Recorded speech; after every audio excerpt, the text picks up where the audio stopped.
எல்லோருக்கும் வணக்கம். என் இனிய அன்பு உள்ளங்களே, எப்படி இருக்கிறீங்க? நல்லா இருக்கிறீங்களா? இதுக்கு முன்னாடி போட்ட வீடியோஸ் நீங்கள் பார்த்துருப்பீங்கன்னு நினைக்கிறேன். லக்னங்கள் பற்றிய உங்களுடைய கருத்துக்களை கொஞ்சம் கமெண்ட் பண்ணுங்கள், சரியா? சேனலை கொஞ்சம் சப்ஸ்கிரைப் பண்ணுங்கள். கீழே உள்ள பெல் ஐக்கானை மறக்காமல் கிளிக் பண்ணுங்கள். அப்படின்னா தான் நான் போட்ட வீடியோக்கள், இனி போடக்கூடிய வீடியோக்கள் எல்லாமே உங்களுக்கு அப் டு டேட் வந்து சேரும். லைக் பண்ணுங்கள், உங்கள் ஃப்ரெண்ட்ஸுக்கும் ஷேர் பண்ணுங்கள், சரியா? இன்றைக்கி நம்ம பார்க்க போகிறது என்ன லக்னம் அப்படின்னு பார்த்தோம்னா கும்பலக்னம்.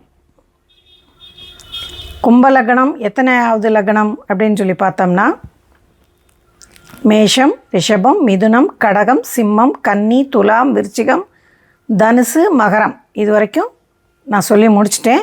இப்போ பார்க்க போகிறது 11வது லக்னமான கும்பலக்னத்தை பற்றி இப்போது பார்ப்போம். மேஷத்துலேருந்து மீனம் வரைக்கும் 12 ராசி. அப்போது இந்த கும்பம் என்பதும் 11வது ராசியாக வரும். இந்த ராசியின் அதிபதி சனி என்பதால் இந்த லக்னத்தின் அதிபதியும் சனி பகவானே ஆவார். இப்போ மகரத்துக்கு அதிபதியும் சனி பகவான் தான், கும்பத்துக்கு அதிபதியும் சனி பகவான் தான். ஆனால் ரெண்டுமே நிறைய வித்தியாசங்களோடு இருக்கும். நீங்கள் 2 லக்னங்களுடைய பலன்களையும் நீங்கள் பாருங்களேன், உங்களுக்கே அது தெரியும், சரியா? இந்த கும்ப லக்னம் என்பது ஒரு காற்று மண்டலத்தில் உள்ள காற்று ராசியாகிய கும்பத்தின் லக்னம் என்பதனால் இந்த லக்னம் காற்று லக்னம், ஸ்திர லக்னம், ஒற்றைப்படை லக்னம். இதன் அதிபதி சனி பகவான். இது ஒரு ஆண் லக்னம். ஆண் லக்னம் மற்றும் ஒற்றைப்படை லக்னம் அப்படிங்கிறப்போ இவங்க அதிகாரமானவர்கள், எதையும் இவங்களே செய்யக்கூடிய தன்மையுடையவர்கள், இவங்களோட கண்ட்ரோலில் மித்தவங்க இருக்கணுங்கிறது மாதிரி ஒரு எனர்ஜெட்டிக்காக இருந்து எதையும் செய்து சாதிக்கக்கூடிய திறன் உள்ளவர்கள் இந்த கும்பலக்னத்தில் பிறந்தவர்கள். இன்னொன்று, காற்று மண்டலத்தின் அதிபதியாக இந்த கும்பலக்னம் வருவதனால் இவங்களும் எப்பயுமே ஒரு இடத்துல நிற்காமல் ஓடி ஓடி உழைக்கக்கூடிய தன்மையுடையவர்கள். சனிக்கு காரகத்துவமே உங்களுக்கு உழைப்பு தானே, அப்போ இவங்களும் உழைப்பதில் மிகுந்த கில்லாடிகள். இந்த லக்னத்தில் பிறந்தவர்கள் கடின உழைப்புக்கு மட்டும் சொந்தக்காரர்கள் அல்ல. இவர்கள் படித்திருந்தாலும், அதாவது நிறைய டிகிரிஸ் வாங்கியிருக்கலாம், அல்லது பெரிய படிப்பே இல்லை, ஒரு ஆவரேஜாக ஒரு 10th முடித்தவங்க அப்படிங்கிற மாதிரி இருந்தால் கூட ரொம்ப ரொம்ப புத்திசாலிகள். எதையும் தெரிஞ்சிக்கிறதுக்காக நுணுக்கமாக கேட்டு அதை நுண்ணறிவோட மனசுக்குள்ளே உள்வாங்கிக்கிட்டு, அல்லது அதை எழுதி வச்சுனானாலும் அதை ஈஸியாக கண்டுபிடிச்சி செயல்படுத்துறதில் ரொம்ப திறன் வாய்ந்தவர்கள், நல்ல அறிவாளிகள். எதையும் வெல்லக்கூடிய தன்மையும் இவங்களுக்கு இருக்கும். இன்னொன்று, எதையுமே கொஞ்சம் வித்தியாசமான கோணத்தில் இவங்க செய்யக்கூடிய தன்மையும் இவங்களுக்கு இருக்கும். எப்படின்னா, இவங்க கொஞ்சம் பர்ஃபெக்ஷனிஸ்ட், பர்ஃபெக்டாக எதையும் செய்யணும் அப்படிங்கிறது மாதிரி இருக்கும். அதே மாதிரி கொஞ்சம் டிஃப்ரெண்ட்டாக, வழக்கமாக எல்லோரும் செய்கிறத விட்டுட்டு இவங்க செய்கிறது கொஞ்சம் யோசித்து கலைநயத்தோட ரொம்ப அழகாக டிஃப்ரெண்ட்டாக இவங்க செய்கிறதுனால இவங்களுடைய செயல்பாடுகள் மற்றவங்களுக்கு ரொம்ப ரொம்ப பிடிக்கும். பொதுவாகவே கும்பலக்னத்தில் பிறந்தவர்கள் சபைக்கு முன்னவர்கள். பதவியும் அந்தஸ்தையும் தேடி இவர்கள் போகணும்னு அவசியமே இல்லை. பதவியும் அந்தஸ்தும் இவர்களை தானாக தேடி வரும். எதனால் தேடி வரும்? இவங்க சொல்கிறத செய்கிறதில் வல்லவர்கள். நினைத்ததை முடிப்பவன் இவர்கள் என்றால் அதுதான் உண்மை. இவங்க சும்மா வெட்டி வாய் பேச்செல்லாம் இவங்க கிடையாது. கட்டாயம் இவங்க ஒன்று வாக்கு கொடுத்துட்டாங்கன்னா, ஒன்று செய்கிறேன் அப்படின்னு சொல்லிட்டாங்கன்னா, கஷ்டப்பட்டதை இஷ்டப்பட்டு செஞ்சு அதை முடித்து நல்ல பேர் வாங்குவாங்க. அப்போ எதையும் அந்த ஒரு டிஃப்ரெண்ட்டாக உடனே இந்த நேரத்துக்குள்ளே பர்ஃபெக்டாக செய்யணும் அப்படிங்கிற மாதிரி இவங்க செய்கிறதுனால இவங்களை எல்லாருக்குமே ரொம்ப ரொம்ப பிடிக்கும். குறிப்பாக யாருக்கு பிடிக்கும்னா, இவங்க ஏதோ ஒரு ஸ்தாபனத்தில் இவங்க பார்ட்னராக இருக்கிறாங்கன்னு வச்சுக்கோங்களேன், அந்த பார்ட்னராக இருக்கலாம், அல்லது லைஃப் பார்ட்னராக இருக்கலாம். அவங்களுக்கு எல்லாத்துக்குமே இவங்களை ரொம்ப ரொம்ப பிடிக்கும். காரணம், தேவை அறிந்து செய்து முடிக்கக்கூடிய திறன் இருக்கும். இப்போ ஒய்ஃபுக்கு என்ன தேவை, எந்த நேரத்தில் என்ன தேவை, இன்றைக்கி இவளுக்கு இந்த பட்டுச்சேலை வாங்கி கொடுத்தா பிடிக்குமா, ஓகே. இந்த நகை வாங்கி கொடுத்தா பிடிக்குமா, ஓகே. எங்கேயாவது ஊருக்கு கூட்டிகிட்டு போனால் பிடிக்குமா, ஓகே. மார்க்கெட்டுக்கு போய் வாங்கிட்டு வந்து கொடுத்தா பிடிக்குமா, ஓகே. இந்த மாதிரி ஒரு சின்ன விஷயத்துலேருந்து பெரிய விஷயம் வரைக்கும் தன்னுடைய ஃபேமிலி பார்ட்னரோடையும், அதே மாதிரி தான் இருக்கின்ற அல்லது வேலை பார்க்கின்ற அல்லது தான் வேலை பார்க்கக்கூடிய ஒரு சுய தொழில் நிறுவனமாக இருந்தால் கூட மித்தவங்களை எதிர்பார்க்காம அவங்க செய்கிற வேலையும் சேர்த்து இவங்களே செஞ்சு முடிச்சுருவாங்க. அவங்க வர்ற வரைக்கும்லாம் அவங்க வெயிட் பண்ணிட்டுலாம் இவங்க இருக்க மாட்டாங்க. அப்போது அடுத்தவர்களுடையும் வேலையும் செஞ்சு முடிச்சிட்டா ஈஸியாக அன்றைக்கி வேலை முடிஞ்சிடும். அதுக்கப்புறம் இவங்க ஃப்ரீ ஆகிடலாம் இல்லையா? அது மாதிரி அடுத்தவர்களுடைய வேலையும் இழுத்து போட்டு செய்யக்கூடிய தன்மை இவங்களுக்கு இருக்கும். அப்படிங்கிறதுனால இவங்கள பார்ட்னராக உள்ளவங்க எல்லாருக்குமே இவங்கள ரொம்ப ரொம்ப பிடிக்கும். நல்ல பந்த பாசம் உள்ளவர்கள். எல்லாரும் நம்ம வீட்டுக்கு வரணும், நம்ம வீட்டில் ஹாப்பியாக இருக்கணும், நம்ம எல்லோரும் ஒன்றா சேர்ந்து சாப்பிடணும், இல்லை ஒன்றா சேர்ந்து எங்கேயாவது உல்லாசமாக ஒரு டூர் போகணும். இந்த மாதிரி அதில் பெருசாக கஞ்சத்தனம்லாம் பிடிக்க மாட்டாங்க. பணத்துக்கு இவ்வளோ ஆகுமே அவ்வளோ ஆகுமே அப்படின்ட்டுலாம் ரொம்பலாம் யோசித்துக்கிட்டு அப்படிலாம் இருக்கவே மாட்டாங்க. கூடி வாழ்வதில் சிறந்தவர்கள் இவர்கள்தான். ஹாப்பியாக எல்லோரும் ஒன்று சேர்ந்து இருந்து அதில் ஒரு என்ஜாய்மெண்ட்டு, அதில் தானும் சந்தோஷப்பட்டு மற்றவர்களையும் சந்தோஷப்படுத்துவது எப்படின்னு நம்ம இவங்கக்கிட்ட தான் நம்ம கேட்டு கற்றுக்கணும். அந்த அளவுக்கு தாராளமானவர்கள். இப்போ ஒருத்தங்களை ஒரு 10-50 பேர் வீட்டுக்கு வர்றாங்க, ஒரு கெஸ்ட்டாக வர்றாங்க, ஒரு 2 நாள் 3 நாள் தங்குறாங்க அப்படின்னா எவ்வளோ செலவாகும்? அதே மாதிரி ஒரு ஃப்ரெண்ட்ஸ் குரூப்பாக இருக்கலாம் அல்லது ஃபேமிலி குரூப்பாக இருக்கலாம், சேர்ந்து மொத்தமாக எங்கேயாவது ஒரு இடத்துக்கு போகிறோம்னா யோசிக்காமல் ஃபுல்லாக செலவும் இவங்களே செலவு பண்ணுவாங்க. நீ கொடுக்கலையா, நீ இங்கே இத்தனை பேர் வந்தீங்க, உங்களோட செலவு இவ்வளோ ஆச்சு, இதுக்கு இவ்வளோ கொடுங்க அப்படிங்கிற தன்மையெல்லாம் நிச்சயமாக இவங்ககிட்ட கிடையவே கிடையாது. அத்தனை பேரையும் ஒன்றா கூட்டிகிட்டு போய் நல்லா என்ஜாய் பண்ணி எல்லா செலவுகளையும் தானே ஏற்றுக்கொள்ளக்கூடிய பெருந்தன்மையான மனமும் குணமும் இவங்ககிட்ட இருக்கும். அப்போ இவங்களை யாருக்கு தான் பிடிக்காது சொல்லுங்கள்? புரியுதா இவங்களுடைய லக்னத்தின் தன்மை எப்படிப்பட்டதுன்னு?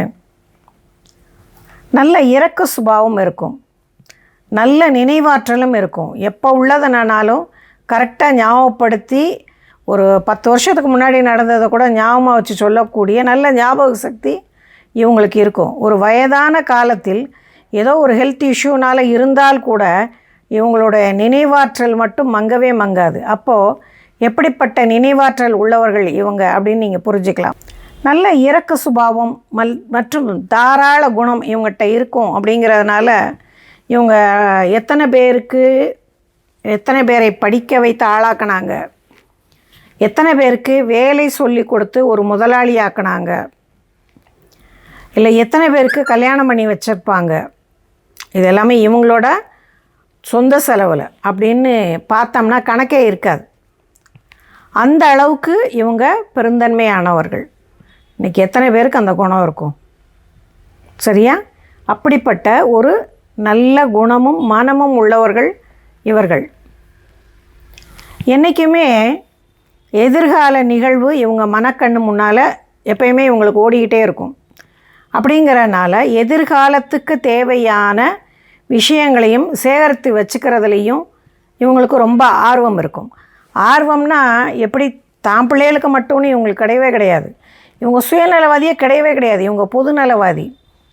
தன் கூட பிறந்தவங்க பிள்ளைங்க அவங்களுக்கெல்லாம் இதெல்லாம் செஞ்சால் இவங்களுக்கு நல்லது, இந்த விஷயத்தை இவங்களுக்கு படிக்க வச்சா இவங்களுக்கு நல்லது, பிஸ்னஸ் இந்த மாதிரி பண்ணி வச்சா இவங்களுக்கு நல்லாயிருக்கும், இதில் இவங்க சக்ஸஸாக வருவாங்க, இந்த மாதிரி சொத்து வாங்கி வச்சோம்னா இவங்களுக்கு பின்னாடி பிரச்சனை வராது, அதை வச்சு இவங்க நல்லா வாழ்ந்துக்கிடுவாங்க அப்படின்னு சொல்லி என்றைக்குமே இவங்களுக்கு சுயநலத்தை விட பொதுநலம் ரொம்ப அதிகமாக இருக்கும். எப்பேற்பட்ட ப்ராட் மைண்ட் நீங்கள் கொஞ்சம் யோசித்து பாருங்கள். இந்த மாதிரி ப்ராட் மைண்ட் பீப்புளெலாம் இன்றைக்கி பார்க்க முடியுமா? பார்க்க முடியும். யார்? இந்த கும்ப லக்கணத்தில் பிறந்தவர்கள். அப்போ இவங்கள்லாம் அரசியலில் இருந்தாங்கன்னா எவ்வளோ பெரிய ஆட்களாக வருவாங்க. நீங்கள் யோசித்து பாருங்கள், மக்களுக்கு எவ்வளவு நல்லது செய்வாங்க. அப்படிப்பட்ட மிகச்சிறந்த லக்னம் இந்த கும்ப லக்னம்.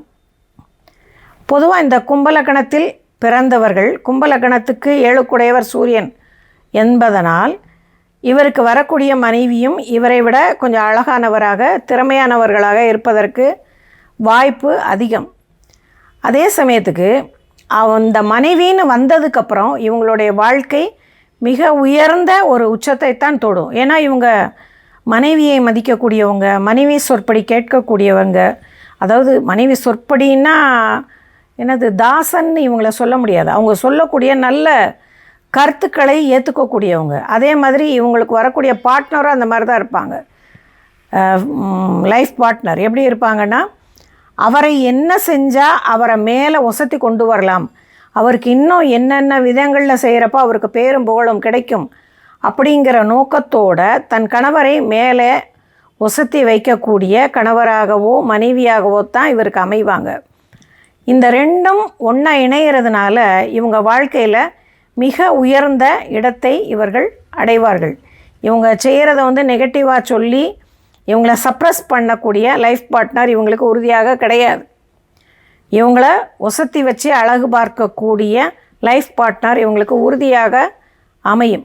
இவ்வளவு திறமைசாலிகளாக இவர்கள் இருந்தாலும் கூட இவங்களுக்குள்ள ஒரு தயக்கம், கொஞ்சம் சின்ன தயக்கம் இருந்துக்கிட்டே இருக்கும். பெருசாக இவங்களுக்கு அவங்களோட திறமையே இவங்களுக்கு தெரியாது. தான் எவ்வளவு திறமையானவர்கள் அப்படிங்கிறது இவங்களுக்கு தெரியாது. இன்னொன்று, தன்னுடைய திறமையை வெளிப்படுத்துறதுலேயும் இவங்களுக்கு கொஞ்சம் தயக்கம் இருக்கும். பேச்சில் நல்ல இனிமையான பேச்சும் கருத்துள்ள பேச்சும் இவங்களுக்கு இருக்கும். அதே மாதிரி மற்றவங்க ஒன்று நல்லது செஞ்சாங்கன்னா கட்டாயம் இவங்க நல்லா அப்ரிஷியேட் பண்ணுவாங்க அவங்கள.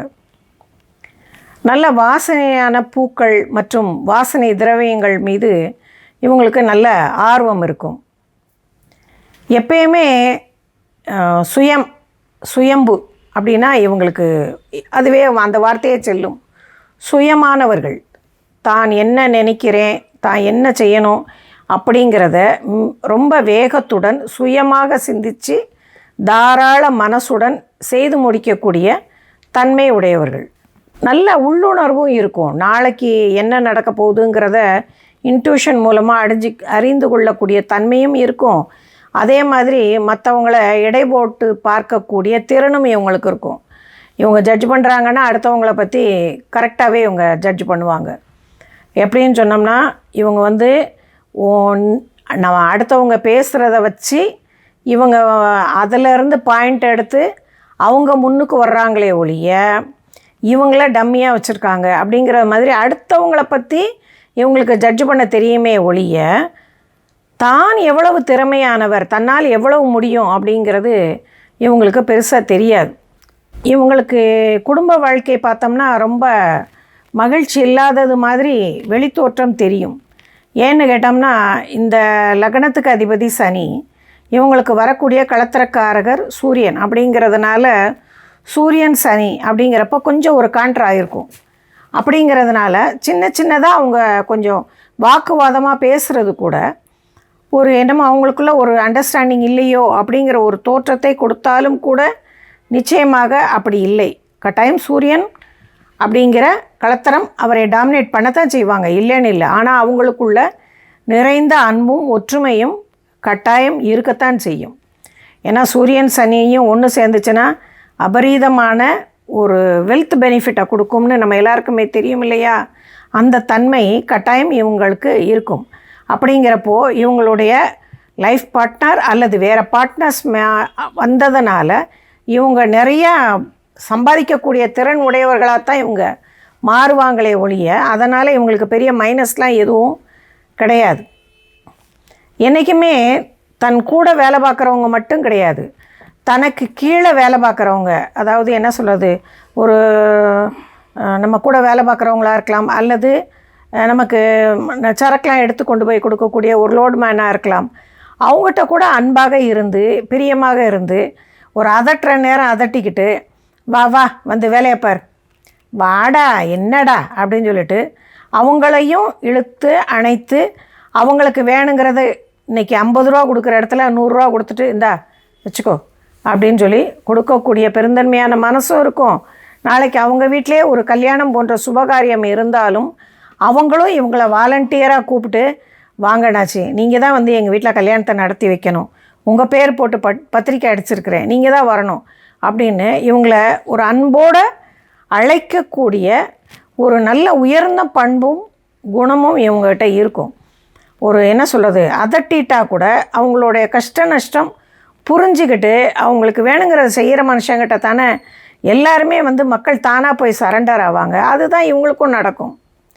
அதே போல் யாருக்காவது பண தேவை இருக்குது, இல்லை அவங்க வீட்டில் வந்து ஒரு கல்யாணத்துக்கு தேவை இருக்குது, அல்லது ஒரு ஹாஸ்பிட்டலுக்கு தேவை இருக்குது அப்படிங்கிற மாதிரி இருந்ததுன்னா அவங்க கேட்காட்டி கூட இந்தா 5000 வச்சுக்கோ, 10,000 வச்சுக்கோ அப்படின்னு சொல்லி வீட்டுக்கு கூட தெரியாமல் கூட கொடுத்து அந்த குடும்பத்தையும் வாழ வைக்கக்கூடிய நல்ல மனசுக்கு சொந்தக்காரர்கள் இவங்க. நல்ல கற்பூர புத்தி, கப்புன்னு பிடிச்சிக்குவாங்க. நல்ல புத்திசாலித்தனம், இந்த ரெண்டுமே இவங்களுக்கு இருக்கும். இவங்க வந்து படிப்பில் பெருசாக இல்லாட்டி கூட இந்த கற்பூர புத்தியினால் எதையுமே ஈஸியாக கிரகித்து கொள்ளக்கூடிய தன்மை இவங்களுக்கு இருக்கும். நல்ல தெய்வத்தின் மேலே ஒரு என்ன சொல்கிறது, தெய்வத்தின் மீதுன்னு சொல்கிறத விட ஆன்மீகவாதின்னே சொல்லலாம். ஆன்மீகவாதியாக அல்லது தத்துவவாதியாக அப்படி இருக்கக்கூடியும் தன்மையும் உங்ககிட்ட இருக்கும். எந்த கோயிலுக்கு வேணாலும் போகலாம் வரலாம். ஆனால் பொதுவாக இவங்களை பொறுத்த வரைக்கும் செய்யும் தொழிலே தெய்வம் அப்படின்னு நினைக்கக்கூடியவர்கள். இவ்வளவு நல்ல குணமுள்ளவர்களா அப்படின்னு நான் சொல்லிகிட்டே இருக்கிறேனே, அப்போது இவங்களுக்கு கோவமே வராதா? வரும், கட்டாயம் வரும். எப்போ வரும்? ரொம்ப அதீதமாக போச்சு, தன் பிள்ளைகள் விஷயமாகவோ தன் மனைவி விஷயமாகவோ யாராவது ரொம்ப நம்மளை ஒரு மாதிரி கிண்டல் பண்ணுறாங்க, நக்கல் பண்ணுறாங்க, பிரச்சனையை கொடுக்குறாங்க அப்படிங்கிற மாதிரி இருந்துச்சு, அவ்வளோதான். சாது மிரண்டால் காடு கொள்ளாது என்பது போல் எதிரியை அவ்வளோதான். கோபம்னா கோபம், சின்ன கோபம்லாம் கிடையாது, அதீத கோபத்தினால் அவங்கள ஒடுக்கி விடுவார்கள். நல்ல பழி வாங்கும் குணம். அதனால் வந்து நீ வந்து என்னை இப்படியா பண்ணுற, நீயே உன்னை என்ன செய்கிறேன் பாரு அப்படின்னு சொல்லி அவங்கள அடக்கி விடக்கூடிய ஆளுமை திறனும் இவங்களுக்கு இருக்கும். நல்ல வசீகரமான முகம் உள்ளவர்கள். வசீகரம்னா இவங்க வந்து முக சைஸில் கொஞ்சம் முன்ன பின்ன கூட இருக்கலாம், கலரும் கொஞ்சம் முன்ன பின்ன இருக்கலாம். மேக்சிமம் வந்து இது சனியனுடைய லக்னம் அப்படிங்கிறதுனால ரொம்ப கலராக இருக்கிறவங்க கொஞ்சம் கம்மி தான். ஒன்று நிறமாக இருக்கலாம், அல்லது அதை விட டார்க்காக கூட அவங்க இருக்கலாம். இருந்தாலும் கூட அந்த முக வசீகரம் இவங்களுக்கு ரொம்ப அழகாக இருக்கும். நல்ல பளிச்சிடக்கூடிய ஒரு கண்கள் இருக்கும், நல்ல அழகான மூக்கு. அது டோட்டலாக பார்த்தா என்ன சொல்கிறது, கண்ணு கொஞ்சம் பொந்து கண்ணாக இருக்கலாம், ரொம்ப அவ்வளோ அழகுன்னெலாம் நம்ம சொல்ல முடியாது. ஆனாலுமே அந்த முகத்தை பார்த்தோன்னே கப்புன்னு நம்மளுக்கு பிடிக்கும். அந்த மாதிரி முகக்கலையானவர்கள் அப்படின்னு சொல்லுவோம் பார்த்திங்களா, அப்படிப்பட்டவர்கள் இவர்கள். ஒருவேளை இவங்க நல்ல சிவந்த நிறம் உள்ளவர்களாக இருப்பாங்க அப்படிங்கிற மாதிரி இருந்ததுன்னா கன்னம், தாடை இதெல்லாம் வந்து ரோஸ் கலராக இருக்கும். தூங்காமல் உழைக்கக்கூடியவர்கள். தூங்காமல் உழைக்கக்கூடியவர்கள்னால் எப்படின்னா, இத்தனை மணிக்கு, அதாவது என்ன சொல்கிறது, நைட்டு வந்து படுக்கிறதே 10 மணி 12 மணிக்கு வந்து படுத்தா கூட திருப்பி அதிகாலையில் 3 மணிக்கு எழுந்திரிச்சி திருப்பி அடுத்த இடத்துக்கு போகணும்னா போயிடுவாங்க. அந்த அளவுக்கு உழைக்கக்கூடிய திறன் உடையவர்கள். நல்ல கற்பனா சக்தியும் இருக்கும். இலக்கியம், இசை, தத்துவம் இந்த மாதிரி விஷயங்களை தெரிஞ்சுக்கிறதுக்கோ அல்லது அது சம்பந்தமான புஸ்தகங்களை படிக்கிறதுக்கோ இவங்களுக்கு ரொம்ப ஆர்வம் இருக்கும். நல்ல புன்னகையான ஒரு மகிழ்ச்சி நிறைந்த தோற்றம் உள்ளவர்கள். இவங்க வந்து இப்போ மேக்ஸிமம் ரொம்ப வாய் விட்டுலாம் இவங்க சிரிக்க மாட்டாங்க, ஒரு புன்னகை தான் சிரிப்பாங்க. ரொம்ப அவங்க ஃப்ரெண்ட்ஸு யார் கூடயாவது அவங்க இருக்கிறப்ப தான் பார்த்தோம்னா ரொம்ப வாய் விட்டு கக்கன்னு சிரிப்பாங்க. அந்த சிரிப்பே வித்தியாசமாக இருக்கும். மேக்ஸிமம் அவரோட லைஃப் பார்ட்னர் கூட அந்த மாதிரி சிரிப்பை பார்க்குறது ரொம்ப அரிது. அப்போ நம்மளே திரும்பி பார்க்கணும், யார்டா சிரிக்கிறா அப்படின்னு பார்க்கக்கூடிய அளவுக்கு வாய் விட்டு சிரிக்கக்கூடியவர்கள். அந்த நட்பு வட்டத்தோடு இருக்கிறப்போ மட்டும் இவங்களோட சிரிப்பு, இவங்களோட பேச்சு எல்லாமே வேறு மாதிரி இருக்கும். நீதி, நேர்மை, நன்னடத்தை, அதே மாதிரி நல்ல சுத்தம், சந்தோஷம், அன்புக்கு தலை வணங்குபவர். இப்படிப்பட்ட குணங்கள் உடைய இவர்களை விரும்பாதவர் யார் இருக்க மாட்டார். நல்ல சகோதர சகோதரிகள், உறவினர், இவங்களை எல்லாத்தையும் இவங்க புறக்கணிச்சிட்டாங்க அப்படிங்கிற பேச்சே இவங்ககிட்ட கிடையவே கிடையாது. சப்போஸ் ஏதாவது ஒரு குடும்ப பிரச்சனை அல்லது ஏதோ ஒரு சூழ்நிலையினால் அவங்க ஃப்ரெண்ட்ஸாக இருக்கலாம் அல்லது உடன் பிறந்தவர்களாக இருக்கலாம், ஏதாவது இவங்களுக்குள்ள ஒரு கருத்து வேறுபாடோ ஏதோ ஒரு பிரச்சனை வந்து அவங்க இவங்க கூட பேசாமல் விட்டுட்டாங்கன்னா தான் இவங்க அப்படியே முடங்கி போயிடுவாங்க. அவங்களால அதை விட்டு வெளியே வரவே முடியாது. அது அவங்களுக்கு தாங்கிறதுக்கு சக்தியே கிடையாது. அந்த அளவுக்கு இவங்க முடங்கி போயிடுவாங்க. கும்பலக்கணம் ஒரு காற்று ராசி அப்படிங்கிறதுனால ரகசியமான தொழில்கள், அதை பற்றி தெரிந்து கொள்வதற்கும் அதை தொழிலாக நடத்துவதற்கும் இவங்களுக்கு ரொம்ப பிரியம் இருக்கும். எப்படிப்பட்ட தொழில் அப்படின்னம்னா மனோதத்துவம், இலக்கியம், மறைக்கலை ரகசியம், இந்த மாதிரி போன்ற தொழில்கள் அல்லது தொல்பொருள் ஆராய்ச்சி, கம்ப்யூட்டர், எலக்ட்ரிக்கல் அண்ட் எலக்ட்ரானிக்ஸ், விண்வெளி ஆராய்ச்சி, இந்த மாதிரிலாம் மிகச்சிறந்த நிபுணர்களாக இவங்க இருப்பதற்கு வாய்ப்பு அதிகம். இவங்க வந்து இராணுவத்திலையும் இருப்பாங்க, தீயணைப்பு படை அந்த இதுலேயும் இவங்க இருப்பாங்க. நல்ல ஆசிரியர்களாக, பேராசிரியர்களாக, நல்ல எழுத்துத்திறன் உள்ளவர்களாக, விவசாயம் அறிந்தவர்களாக, நல்ல ஹோட்டல் தொழில் செய்யக்கூடியவர்களாக, அதாவது இரும்பு கடை வச்சுருக்காங்கன்னு சொல்லுவாங்க பார்த்திங்களா, அந்த மாதிரி விஷயங்கள், அல்லது செங்கல் சூளை, அப்புறம் இரும்பு சம்மந்தப்பட்டதோடு சேர்ந்தது தான் நம்மளுக்கு டிரைவிங், மெக்கானிசம், இது எல்லாமே வரும். இந்த மாதிரி தொழில்கள் எல்லாவற்றிலும் இவர்கள் மிகச்சிறந்தவர்களாக இருப்பதற்கு வாய்ப்புகள் அதிகம். இந்த துறைகள் எல்லாமே, ஏன்னா சனியனுடைய காரகத்துவம் உள்ள தொழில்கள் இவை எல்லாமே. இன்னொன்று, இந்த கும்பத்தை பொறுத்த வரைக்கும் உள்ளே வந்து ஒரு ஹாலோ இருக்கும், ஒரு குடத்துக்குள்ளே ஒரு ஹாலோ இருக்குங்கிறதுனால இவங்களுக்கு வந்து தெரியாத விஷயங்களை தெரிஞ்சுக்கிறதுல ஒரு ஆர்வம். அப்போ அது சம்மந்தப்பட்ட தொழில்களும் துறைகளும் இவங்களுக்கு ரொம்ப ஆப்டாகவே இருக்கும். இவங்களுக்கு எந்த விதமான நோய் வரும் அப்படிங்கிற மாதிரி பார்த்தோம்னா, கொஞ்சம் பித்தம் சம்மந்தப்பட்ட உடல் இவர்களுடைய உடல் அப்படிங்கிறப்போ இவங்களுக்கு லிவர் சம்மந்தமான பாதிப்புகள் வரலாம். இது வந்து மேக்சிமம் வயசானதுக்கப்புறம் தான் வரணும் அப்படிங்கிறதெல்லாம் அவசியமே இல்லை. இவங்களுக்கு சின்ன குழந்தைகள்லேருந்தே அது வருவதற்கு வாய்ப்பு உண்டு. அல்லது சின்ன வயசில் வந்து அடிக்கடி மஞ்சக்காமாலை அந்த மாதிரி ஏதாவது வந்திருக்கலாம். அல்லது சாப்பிட்டோன்னா அது அடிக்கடி இந்த தேவையில்லாமல் இந்த ஏப்பம் விடுறவங்க, இல்லாட்டின்னா இந்த எது கழிச்சிட்டே வருதுன்னு சொல்லுவாங்க பார்த்திங்களா, அந்த மாதிரி, அல்லது அசிடிட்டி ஃபார்மிங், அந்த மாதிரி உள்ள நோய்கள் இவங்களுக்கு சின்ன வயதிலிருந்தே இருக்கும். இதை தவிர்த்து வேறு என்ன வரலாம் அப்படின்னு கேட்டோம்னா, கெண்டைக்கால் அல்லது கணுக்கால் அல்லது தசை பகுதிகளில் பிரச்சனை. இது ஏறக்குறைய வந்து நம்ம அந்த பித்தம் சம்மந்தப்பட்டதோடைய இதையும் நம்ம சேர்த்தே சொல்லிடலாம். ஏன்னா லிவர் பாதிப்பு இந்த மாதிரி வருது அப்படிங்கிறப்போ தான் இவங்களுக்கு வந்து அந்த வெரிகோஸ் வெயின் இந்த மாதிரி சம்மந்தப்பட்டது தான் அந்த கெண்டைக்கால், கணுக்கால், இது சம்மந்தப்பட்ட நோய்கள். அப்போ கால் கருத்து போகிறது, அந்த மாதிரி வரக்கூடிய பிரச்சனைகள் வருவதற்கு வாய்ப்பு உண்டு. இந்த கும்பலக்கணத்தில் பிறந்தவர்கள் வழிபட வேண்டிய தெய்வம் என்ன அப்படின்னு சொல்லி பார்த்தோம்னா, நம்ம எல்லாருக்குமே சாதாரணமாகவே தெரியும், சனீஸ்வர பகவான். சனீஸ்வர பகவானுக்கு உரியதான ஒரு திருநள்ளாறு போகலாம், அல்லது குச்சனூர் போகலாம், அல்லது குலதெய்வமான ஐயனார் அல்லது காவல் தெய்வங்கள் இவங்களை வழிபடலாம். வன்னி இலை அல்லது வில்வ இலை அல்லது பாலாபிஷேகம், இதன் மூலமாக இந்த கோவில்களுக்கு இவங்க அபிஷேகம் செய்யும்போது இவங்களுக்கு மிகுந்த சிறந்த உயர்வு வந்து அடையும். இந்த லக்னத்தின் அதிபதியான சனி பகவான் ஆட்சி அல்லது உச்சம் அல்லது நட்பு நிலை இந்த மாதிரி ஒரு நல்ல இடங்களில் இருந்தால் இவங்க நீலக்கல் பதித்த மோதிரங்கள் அணியலாம், அல்லது இவர்கள் தங்கத்தில் அணிவதே மிகச்சிறப்பு. சரி, இனி மீண்டும் உங்களை அடுத்த பதிவில் தொடர்பில் வருகிறேன். அதுவரை உங்களிடமிருந்து விடைபெறுவது உங்கள் ஜோதிடர் ஞானஜோதி சுகுமார். நன்றி, வணக்கம்.